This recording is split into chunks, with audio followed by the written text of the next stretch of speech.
আপনি কি মৃত্যুকে ভয় পান? উসমান ইবনে আফফান রাদিয়াল্লাহু আনহু রোজা রেখে কুরআন পাঠ করছিলেন। কেন তিনি রোজা রেখেছিলেন? কারণ বিদ্রোহীরা তাকে নিজের কূপ থেকেই পানি নিতে দিত না। তাই ৮০ বছরের বেশি বয়স হওয়া সত্ত্বেও তাকে শেষ পর্যন্ত কয়েকদিন রোজা রাখতে হয়েছিল। একদিন তিনি রোজা রেখেছিলেন। কোরআন পড়তে পড়তে তিনি ঘুমিয়ে পড়েন।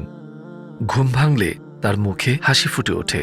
তার স্ত্রী তাকে আনন্দের কারণ জিজ্ঞেস করে। তিনি বলেন, আমি স্বপ্নে আল্লাহর রাসূল সাল্লাল্লাহু আলাইহি ওয়াসাল্লামকে দেখেছি। তারা আমাকে একটি বারান্দা দিয়ে নিয়ে গেলেন। আমি যখন তাকালাম তখন আমি আল্লাহর রাসূলকে লক্ষ্য করলাম। তিনি আমাকে দেখে বললেন, হে উসমান, তুমি এসেছো?